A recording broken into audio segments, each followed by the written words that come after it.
Hello friends, வணக்கம். இன்றைக்கி நம்ம ஃபோட்டோஷாப் பற்றி பார்க்கலாம். ஃபோட்டோஷாப் வந்து ஒரு பவர்ஃபுல் ஃபோட்டோ எடிட்டிங்கும் கிராஃபிக் டிசைனிங் சாஃப்ட்வேர். இதை 2 brothers 1987 Thomas Knoll John Knoll create பண்ணாங்க. 88 அடாப் பர்ச்சேஸ் பண்ணதால் இப்போ வந்து அடாப் ஃபோட்டோஷாப்னு நம்ம கூப்பிட்றோம்.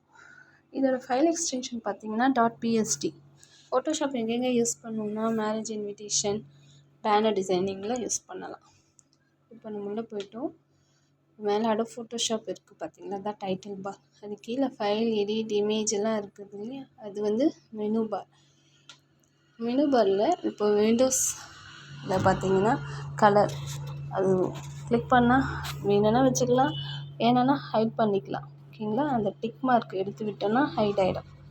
அடுத்தது இங்கே கீழே இருக்குது பார்த்தீங்களா, ஒரு இமேஜ் மாதிரி ஐ மாதிரி தெரிஞ்சு பாருங்கள், அது வந்து டூல் பார். ஓகே, டூல் பாருக்கு ஏற்ற மாதிரி ப்ராப்பர்ட்டி பார் மேலே சேஞ்ச் ஆகும். ஃபைல் ஓப்பன் பண்ணுறது, இந்த காலி இடத்துல டபுள் கிளிக் பண்ணால் ஃபைல் ஓப்பன் ஆகும். ஃபைலில் போய் ஓப்பன் பண்ணலாம், கண்ட்ரோல் ஓ கொடுத்தோம் ஓப்பன் பண்ணிக்கலாம். சரிங்களா, 3 ways இருக்குது ஃபைல் ஓப்பன் பண்ண. இதுக்கப்புறமா ஒரு நியூவாக ஒரு ஃபைல் ஓப்பன் பண்ணுறேன், கண்ட்ரோல் என் கொடுத்து நியூவாக ஒரு ஃபைல் ஓப்பன் பண்ணுறேன்.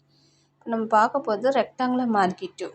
இந்த ரெக்டாங்குலர் ஷேப்பில் அது செலக்ட் பண்ணுறேன்னா புக்கை, அதை செலக்ட் பண்ணிட்டு அங்கே எடுத்துகிட்டு போய் வைக்க பக்கத்தில் இருக்க மூவ் டூல் யூஸ் பண்ணணும். ஏரோ மார்க் மாதிரி இருக்குது பாருங்கள், அந்த டூல் யூஸ் பண்ணி அங்கே போய் வைக்கிறதுக்கு. அப்புறம் எலிப்டிக்கல் ரவுண்ட் ஷேப், அதே சேம் தான். மூவ் டூல் வச்சு இங்கே காப்பி பண்ணி பேஸ்ட் பண்ணுறேன். இந்த டூல்ஸ்லாம் எதுக்குன்னா வெறும் செலெக்ஷனுக்கு தான். சரி, இப்போ நம்ம என்ன பண்ணுறோன்னா மேலே இருக்குது பாருங்கள், ப்ராப்பர்ட்டி பாரில் ஒரு 4 ஆப்ஷன் ஷோ ஆகுது. இப்போ ரெக்டாங்குலர் மார்க்கெட்டிவ் ஃபஸ்ட்டு செலக்ட் பண்ணனா அந்த ரெக்டாங்குலர் ஷேப் ஒரு வாட்டி தான் வரும், மறுபடியும் ட்ரா பண்ணால் மறுபடியும் வரும். செகண்டில் வந்து மர்ஜ் ஆகும். ஃபஸ்ட்டு ஒன்று ட்ரா பண்ணுறேன், அடுத்தது ஒன்று ட்ரா பண்ணுறேன்னா மர்ஜ் ஆகிடும். தேர்டு பார்த்திங்கன்னா சப்ட்ராக்ட் பண்ணுறது.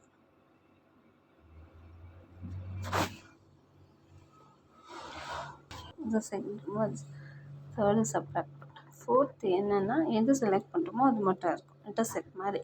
சரி, அது மேலே இருக்கிற 4 ஆப்ஷன். இது வந்து எல்லா டூல்ஸ்லேயும் செலெக்ஷன் டூல்ஸ்லேயும் வரும். அடுத்தடுத்த வீடியோவில் நம்ம பார்ப்போம் லேசோ டூல் பற்றி. இப்போ பாருங்கள், எலிப்டிக்கலில் பண்ணுறேன் பாருங்கள், சப்ட்ராக்ட் ஆகி லாஸ்ட்டில் இன்டர்செக்ட்.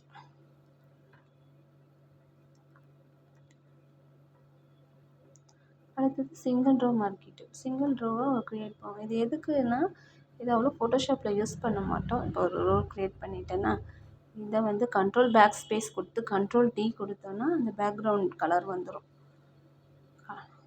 அதை கிளிக் பண்ணி ட்ரா பண்ணி கண்ட்ரோல் பேக் ஸ்பேஸ் கொடுத்து கண்ட்ரோல் டி. அதேமாரி காலமும் அப்படி தான், கண்ட்ரோல் பேக் ஸ்பேஸ் கொடுத்து கண்ட்ரோல் டி கொடுத்தோன்னா பேக்ரவுண்டில் இப்போ க்ரீன் கொடுத்துருக்கேன் நான், தெரியுதுங்க, அந்த க்ரீன் கலர் அங்கே ட்ரா ஆகும் பாருங்கள், தெரியுதா ரோவில். இப்போது காலமுக்கு வேலை கலர் எடுக்கலாம். காலம்னு இப்போ க்ரீன் தான் கொடுத்துருக்கேன்.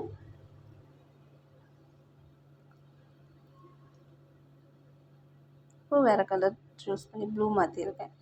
இப்போ பார்த்தீங்கன்னா உங்களுக்கு காலமில் ப்ளூ கலர் வரும். கண்ட்ரோல் டி கொடுத்து கண்ட்ரோல் பேக் ஸ்பேஸ் கொடுத்தீங்கன்னா அந்த பேக்ரவுண்டில் என்ன கலர் இருக்கோ அந்த கலர். இது மெயினாக எதுக்குன்னா ஸ்ப்ளிட் பண்ண யூஸ் ஆகும். இது அவ்வளோ நம்ம ஃபோட்டோஷாப்பில் யூஸ் பண்ண மாட்டோம், ரோவும் காலம் மார்க்கெட்டும். சரிங்களா, இன்றைக்கி கிளாஸில் என்னென்ன பார்த்தோன்னா ஃபோட்டோஷாப் ரிவ்யூ பண்ணிடலாம். ஃபோட்டோஷாப்னால் என்னென்னு பார்த்தோம், அதில் rectangular marquee tool, elliptical marquee tool, single row, single column, இதெல்லாம் என்னென்னு பார்த்தோம். தேங்க்யூ.